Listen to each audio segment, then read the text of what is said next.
It's time to look at rookies for the upcoming NBA season and their impact on fantasy basketball. Michael Bolton is the furthest thing from a rookie. Thanks, Josh. It's Michael Bolton here, and it's time for another episode of the Locked On Fantasy Basketball Podcast.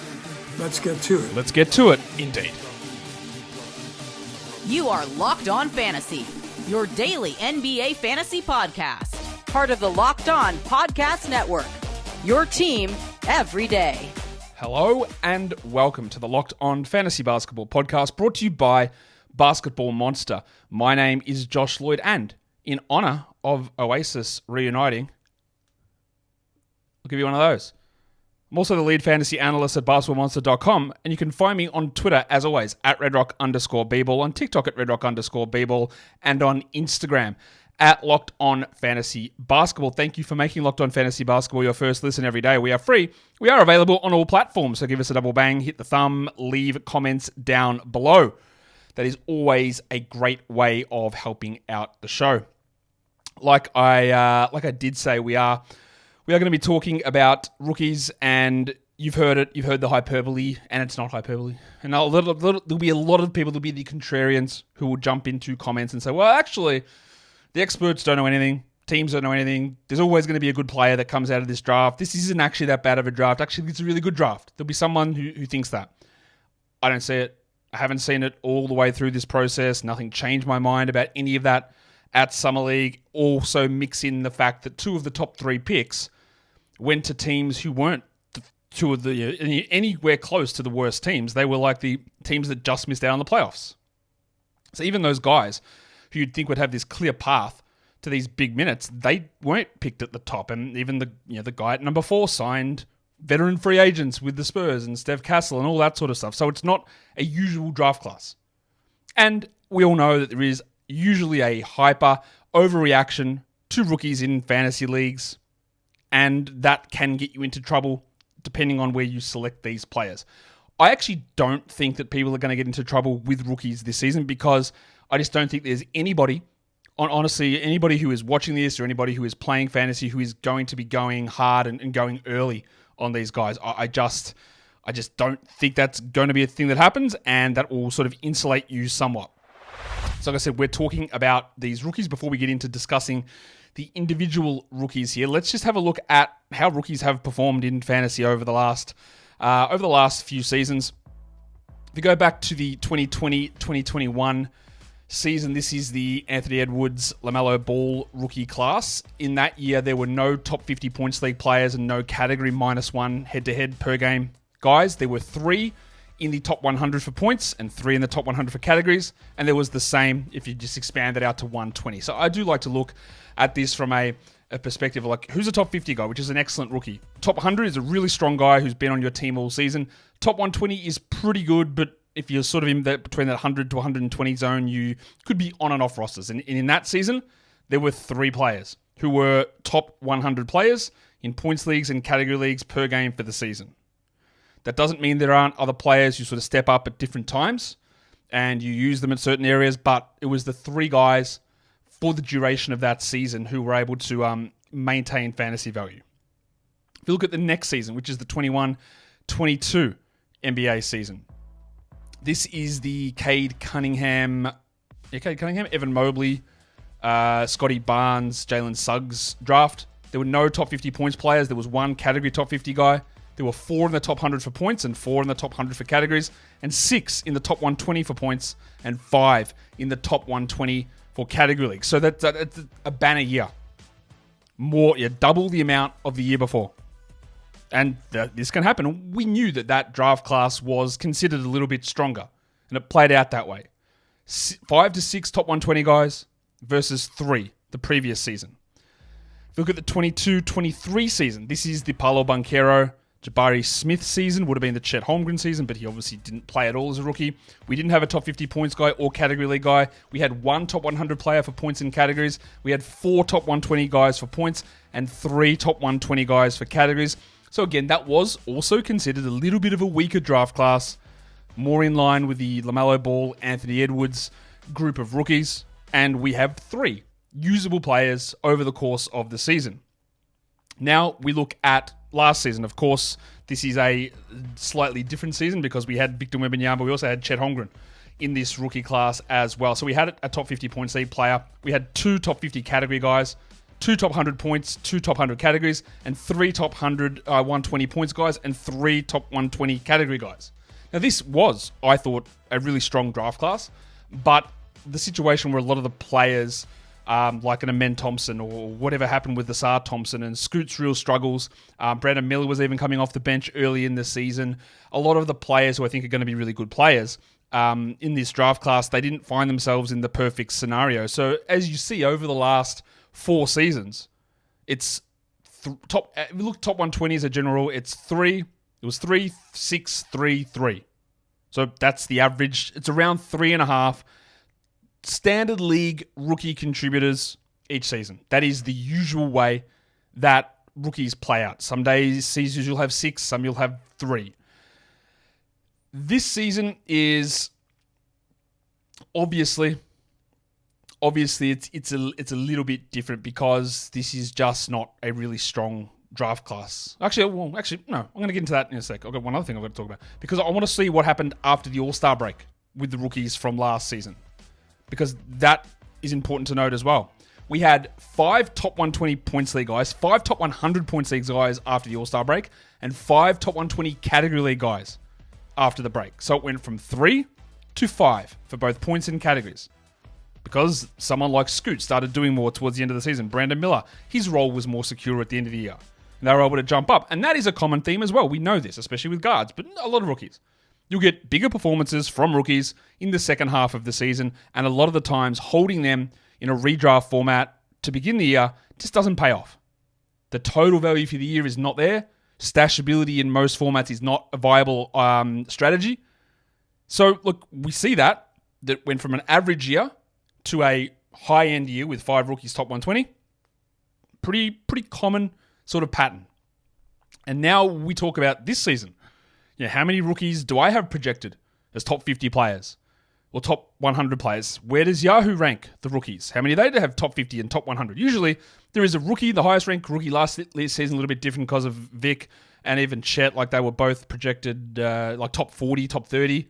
Usually, there's the first rookie comes off the board in the 60s. Usually, that's the general pattern. And let's look at what this year's draft class shapes up to be because this is, let's say not looking great.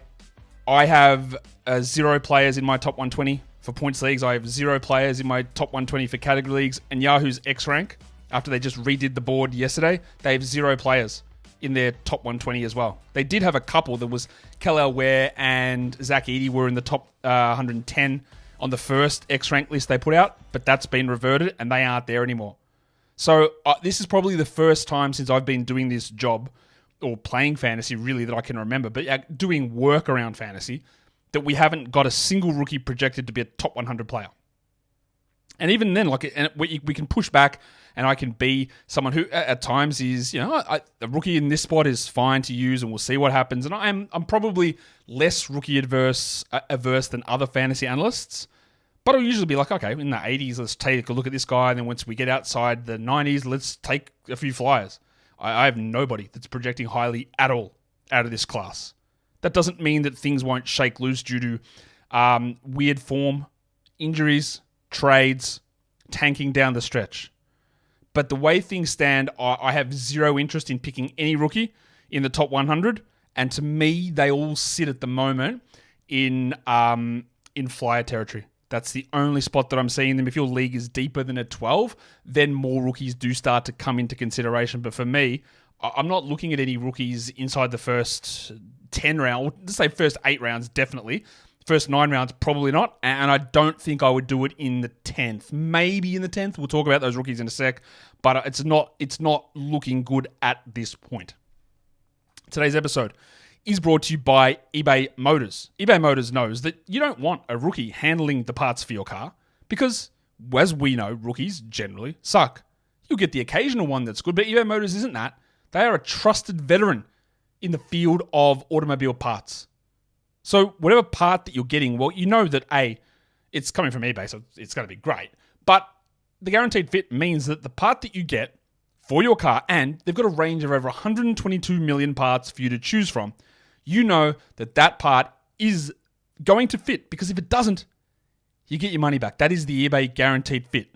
Rookies don't drive championships. Passion, drive, and patience do. So, go and check out all the parts available for your number one love. Your car, vehicle, truck, bike, whatever. eBay Motors is going to have it. So keep your ride or die alive at ebaymotors.com. Eligible items only, exclusions apply, and eBay guaranteed fit is only available to US customers. Okay. So, what I want to do is I want to go through, I've got 10 rookies. I've got 10 rookies I'm going to go through here and just talk about the way that I am going to value them for the upcoming season. Again, it's just, it's a bad year for rookies. It's not a great draft class. The situations aren't ideal for a lot of these guys, but the guy that I do have as the best rookie for this upcoming season, or the one that I'd be most interested in taking a crack at, is Alex Sarr of the Washington Wizards. Now, I am very much well aware that Sarr put up some horrific numbers in Summer League. I think he should be the starting power forward on this team. He's ranked at 197 on Yahoo. The rookie ADPs are a little bit odd. Pele Larson for the Heat, for example, has an ADP of 1. I don't know what the hell happened. He must have been picked in one draft, and he went at first overall, because I guess it was a draft where you only draft people by the name of Pele Larson. So some of the ADPs are just not right at the moment on Yahoo, and they're not really reliable. But yeah, Sarr's there at 133. He's ranked 197, which is too low. That's way too low for me. He's going to, I think, be able to put up good blocks. I think he's going to be able to put up pretty good rebounds. His major weaknesses for this upcoming season, I don't think that that's an outrageous call to suggest that he's going to struggle with his scoring, that he's going to struggle with his assists. He could easily struggle with some of his efficiency numbers. We know that in Summer League, he only averaged 5.5 points a game on 19% shooting. But I think it is worth noting, he averaged 3.5 assists. He blocked 2.5 shots. And when we talk about a point guard like Reed Sheppard or Steph Castle in Summer League, they're the same amount of assists, basically, as what Sarr was putting up. So yeah, the shot selection was horrible. But the role is okay. I think he'll get rebounds. I think he'll get blocks. I think his field goal will be nowhere near this bad. And there'll be some use there. Because if he sort of figures it out, there is, or not even figures it out, it just can be somewhat useful. There is a strong fantasy-friendly game in what Alex Sarr is able to produce. The Summer League numbers, shocking. But the rebounds, the assists, the blocks, I like all of that. And the role is okay. So if I was taking anybody in the first 10 rounds of a fantasy draft, it probably is Alex Sarr. That would be the only rookie that I would consider, and it would be around in that round 10 area. Probably more a round 11 player, but I would consider him in round 10. Let's talk about the next guy on my list. We've got Zaccharie Risacher, who was the number 1 overall pick. You can debate the merits of Risacher at the number 1 selection. I have many times. I don't particularly think that he is a super strong option. I do think he is going to open the season as their starter. Yahoo's got him ranked 478 for... Again, they did an update, but obviously, not everyone was part of that update. 146 is his ADP. I think he sort of gets picked... he's a round 12 sort of a player. Not someone I'm prioritizing in round 10. He's not a high usage guy. He's not a elite efficiency player. He's not a big defensive stats guy. He's not an assist guy necessarily. I think what he'll contribute this season is some threes. You get some decent scoring, but not high volume scoring. You're not going to get much in terms of assists or defensive stats. Even though he's a 30, 31 minute a night player, I don't have him even in my top 5 of dynasty prospects for this draft. And I think a lot of that carries over to his overall just fantasy appeal, which is, I just don't think it's very strong. We should say Summer League was okay, but still, he shot 43% from the line. What is that? 39 from the field, 14 points, 2 threes, no steals, 1 block. He was passive at times. He was okay at other times. But nothing there, again, suggested to me that I was wrong in my assessment to not have him at number 1 or not have him in the top 3.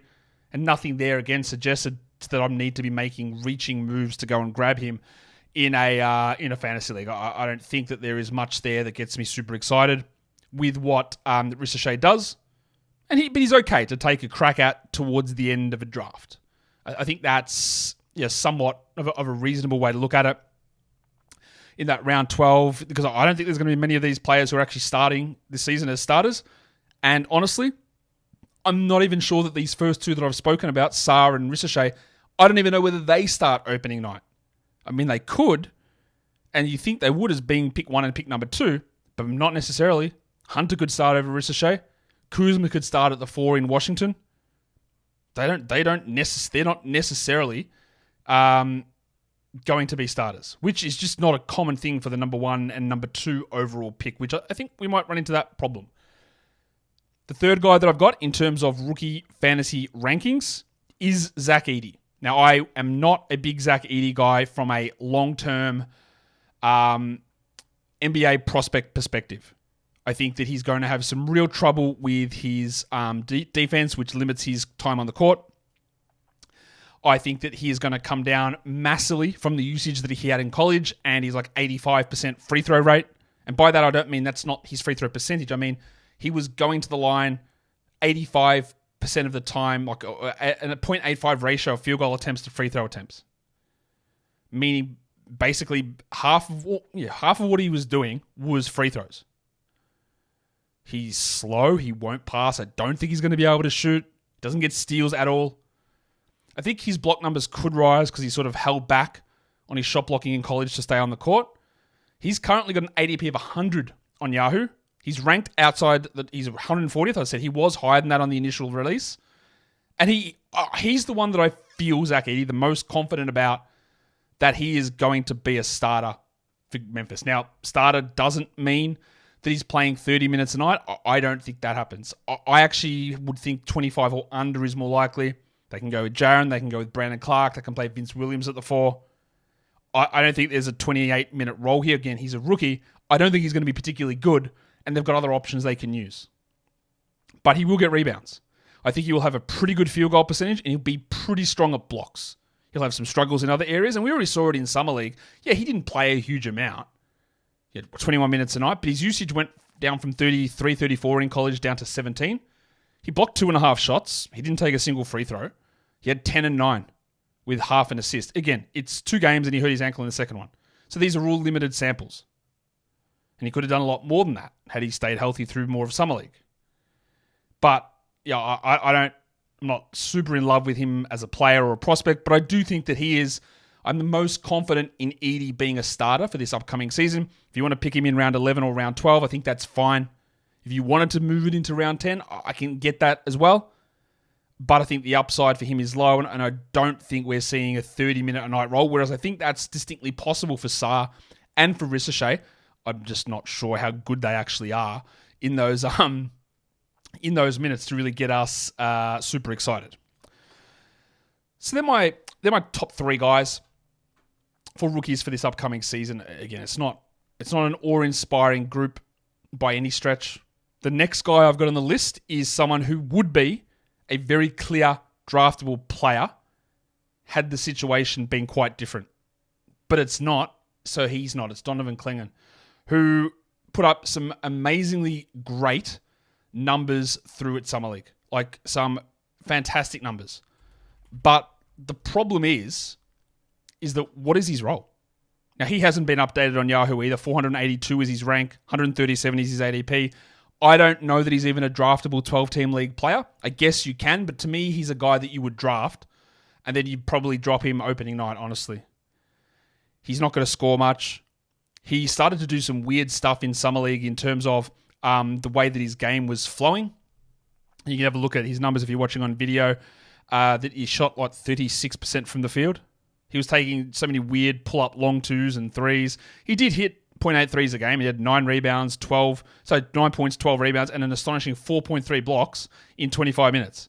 And that's what I mean. He can be an absolute one-category wonder for fantasy, but DeAndre Ayton still exists in Portland. He's still there. And he was very good down the stretch. Now, I don't know if they're going to move on from him. They obviously want Clingan to be a center of the future, but you could have said the exact same thing in Atlanta when they picked Onyeka Okongwu one spot higher than Donovan Clingan went in this draft, and that was 4 years ago, and Okongwu has not started over Clint Capella ever. He has not started over, he's started games, but not over Capella ever 4 years in. And that is an anomalous situation, yes, but going at pick 7 in a weak draft with an established player in front of him, that does not mean that they are just getting rid of him straight away and that Clingan is taking over. I worry that Clingan may not even have any level of stamina at this point to play close to starters minutes. And I haven't even mentioned that Robert Williams is still on this team. And they unearthed Dwop Reith last season, who is much, much older, but still played centre really well. If we see that Clingan's playing 22 minutes a night, yeah, you know what? He probably would be useful for category leagues, not so much points leagues. Because he might block 2.5 shots, and for points leagues, what's that? 7 points? And not do much else. But I don't see 30 minutes. I don't see 25 minutes. I worry about what the hell was going on with some of his shooting and shooting decisions. And, he is just a guy with a solid, strong fantasy game who, like Edey, I'm not certain that he's a long-term, absolute lock starting center. I am not as high on him as others. The next guy that I've got on this list is Matas Buzelis. Buzelis, I thought, showed some strong flashes in Summer League, some aggression getting to the line. The defense, the rim protection for him was as advertised. He's currently ranked 537th, clearly no update there, with an ADP of 153. I don't think that he's a standard league guy. I think if you're picking him, it's got to be after pick 175 in a deeper format. He will block shots. I feel good about that. We saw that in the G League. We saw that at Summer League. I think that's going to be his role. But he is, at the moment, the backup power forward behind Patrick Williams, which obviously is not like, Williams is not awesome and he's not going to absolutely lock down everything there, and Buzelis could easily take over that role. And if Buzelis played 30 minutes a night, I think he would be a standard league guy, but he's a bad shooter from the field, from the line, from three. I think his passing is okay, but he's going to be a lower usage player who's going to get by on some steal and block numbers, which will be fine with a lot of other downsides in other areas. So even if he was and maybe Billy Donovan comes in and goes, all right, Pat, I am done. Buzelis is starting opening night. He would move into last round, bench flyer type drafts, Buzelis, but I'm not going to have super confidence that he's going to turn into a top 100 player, not really even at all.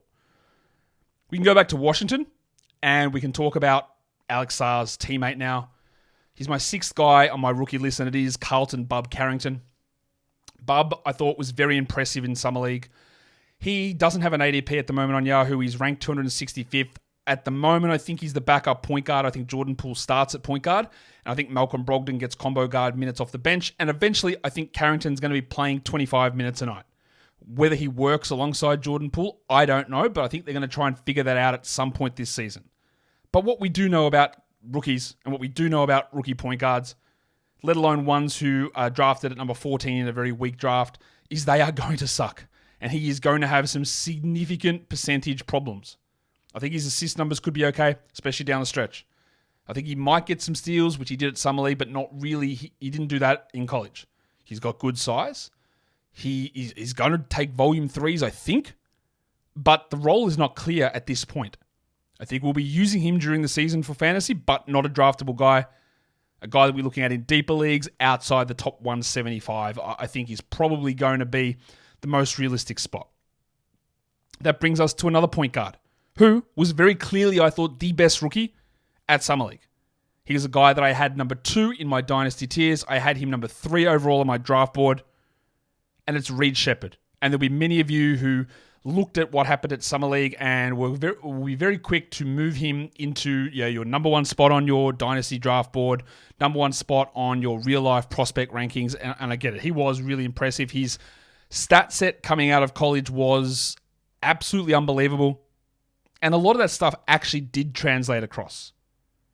The problem I'm going to have with Sheppard for this season is how the hell does he play minutes? Because Fred VanVleet is there. And they are not trading Fred VanVleet, at least at the very, very best case scenario for Sheppard that VanVleet is traded at the deadline. Men Thompson is there. Jalen Green is there. Dylan Brooks is there. There is not 27 minutes or 25 minutes for Sheppard. And we know rookie point guards get in real trouble. Now, Sheppard's a weird one because his efficiency numbers in college were unbelievable. Better than I've ever seen. His defensive numbers were unbelievable. I won't say better than I've ever seen, but they were like Matisse Thybulle type.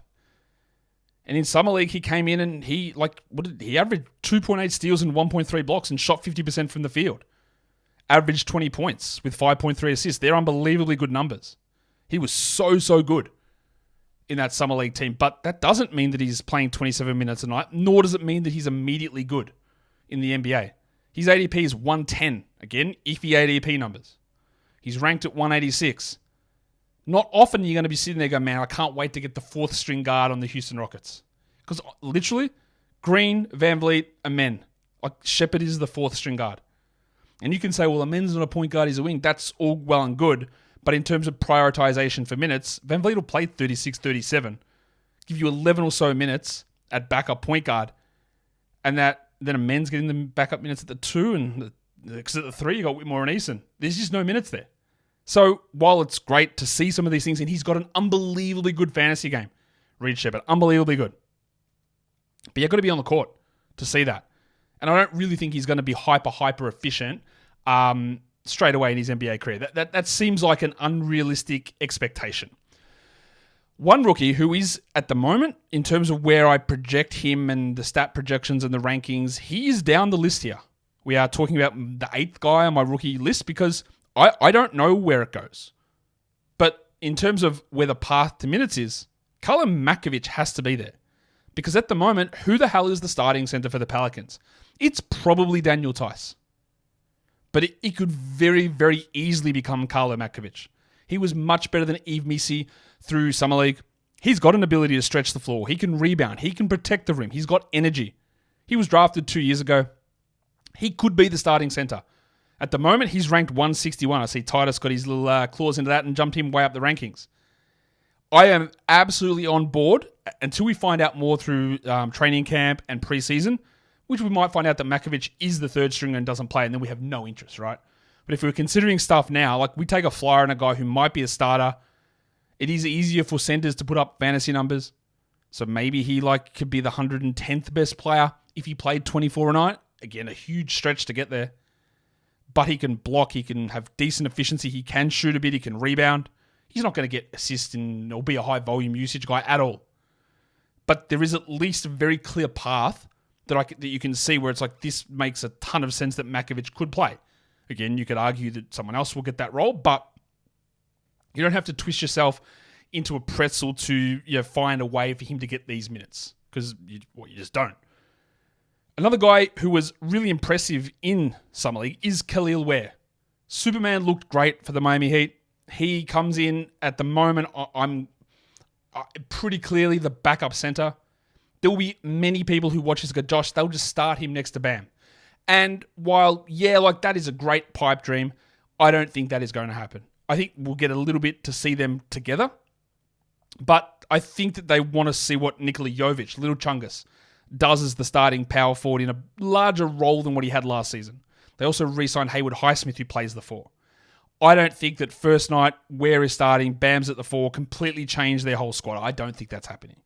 Now, again, if you want to take a flyer on Ware, whose ADP is 118, because you think that's going to happen, I'm not going to completely kill you. But honestly, he might be a 15-minute-a-night player, getting 15 minutes a night backing up Bam with 1 to 2 crossover minutes. He can shoot a bit. He's a decent usage player. He rebounds. He blocks shots. He has got a great fantasy profile. And I think if they ever move back to Bam being a 4, Ware will blow up. I just don't think that the Miami Heat, who have always got high aspirations, whether they're fooling themselves or not, they've always got high aspirations. So they're not going to be chucking out a rookie and redoing their entire scheme so Bam can play the 4. I don't think that is a realistic scenario for where they sit. If you want to have a look at him in the last round, I get it. I get the upside value play there. But I think it's a little hard to get excited. And I'll say the same for the number 4 overall pick, Steph Castle, who, you'll note, is the 10th player that I've spoken about here. Not only do I not think that Steph Castle was worthy of the 4th pick, you know that I don't view him as that highly as a player. Others do. We don't know how that turns out, right? We don't know. But it is inarguable at this point that his fantasy game is quite bad. He didn't generate assists in college. He didn't generate defensive stats at a big rate. He had bad percentage, bad shooter. All of that stuff is inarguable. In Summer League, Steph Castle came in and the numbers were like pretty crazy, to be honest. They just let him do really whatever he wanted. Castle played 26 minutes a night. He had 34 usage. People argued with me, man, we saw that he can shoot in Summer League. We didn't. He shot 37% from the field and 25% from three, which again ties into the problem of him as a player to me. He won't be tasked with anywhere close to that sort of usage. He averaged 4 assists and 1.3 steals, and I said right at the start of the show, Alex Sarr averaged 3.3 assists. And Steph Castle, who was the point guard on this Spurs team, averaged 4. Castle also won't be the starting point guard because Chris Paul is on the Spurs. I don't think that he'll be in the starting lineup. I think they'll start Harrison Barnes along with Devin Vassell, Jeremy Sohan, Chris Paul, and of course Wembanyama. I don't think that Steph Castle will be the backup point guard because I think they want Trey Jones there. So I think maybe they do think Castle can be their point guard of the future. Point guard of the future does not mean October. And I think they'll be trying to play him a little bit more off-ball, see how he works defending 2s and 3s, a little bit of defending 1s, working as a defense-first player with very low usage and low ball handling reps. I don't think that's a particularly enticing fantasy stat set or fantasy profile. And much like with Reed Sheppard, the 4th pick in the draft, or Sheppard the 3rd, Castle the 4th, they go into teams where they don't have a starting spot that's even remotely close to being theirs. Not remotely there. The difference with Sheppard and Castle is Sheppard's got an unbelievably good fantasy game. Castle does not. So it's even harder for him to get there. Now, again, you might think that they will start Castle, Vassell, Paul, Harrison Barnes will come off the bench. But even if they do that, and it is possible, even if Castle does start, he's never going to have the ball. He will have no usage. He will be a bad shooter. And I don't think that he is going to have good defensive stats. Different from being a good defender, which, again, I'm not as high on him there, but I don't think he's a good defensive stat generator at this point. So you can take him there. His ADP is 138. His rank is 201. It's all about, where do I see this 30-minute path? And also remember, rookie point guards suck. Generally, they're bad for fantasy. Generally. You get the occasional good one. But when you come in with a terrible skill set for fantasy, no path to being a point guard, no guaranteed role or minutes, that is 25 plus, that is not remotely close to being a good recipe for fantasy basketball.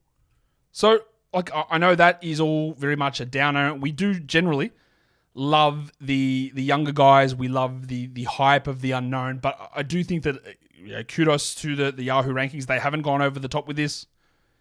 They haven't chucked people inside the top 100 that they normally would. Drafters aren't going insane on this. And it's really hard to make a bad pick in round 11, round 12 of a standard league draft. So if you want to take Ware, or you want to take Castle, or you want to take Buzelis or Clingan or Sheppard or whatever, you can. But in terms of looking at where's the path for an expansive role, there's not many of these guys who have that. It's Risacher, it's Edey, maybe. It's Sarr, but it's not Castle, it's not Carrington. Maybe it's Matkovic. Maybe it is Buzelis, but even then, Pat Williams is there, and they just extended him. So that's where a lot of this stuff starts to become more difficult to get us there. And that actually just gets us to the end of the show. Didn't even mention Ron Holland, the 5th overall pick. Didn't mention Rob Dillingham, the 8th overall pick. Didn't mention Tijan Salan, the 6th overall pick. Well, I did just now. But Salan might not be in the rotation. He's a backup at best. Holland will have to battle Asad Thompson to see which wing who can't shoot gets big minutes. And I don't think it's going to necessarily be Holland getting big minutes out of the gate. As much as I like him long term, there's no clear path to big minutes, big role. He's not going to be the number 1 or anything like that. Dillingham is very clearly the backup to Mike Conley. And he's a rookie point guard who is undersized. He is going to be terrible for fantasy, I think, this season.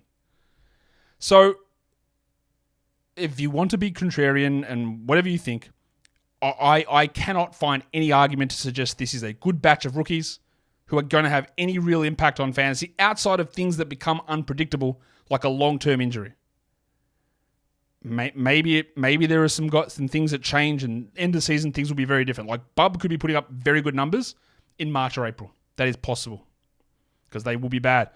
Chris Paul might get hurt, and maybe Trey Jones gets traded, and then Steph Castle is putting up inefficient but high-volume numbers. All possible as well. But the way things currently stand, not looking good for this rookie class. What does look good is you thumbing up this video, you subscribing, and leaving your comments. What do you think of the rookie class? And is there anyone that you will target? Was there someone that I didn't mention that you're considering drafting? Let me know. Guys, we are done here. Thank you so much for listening, everyone. See ya.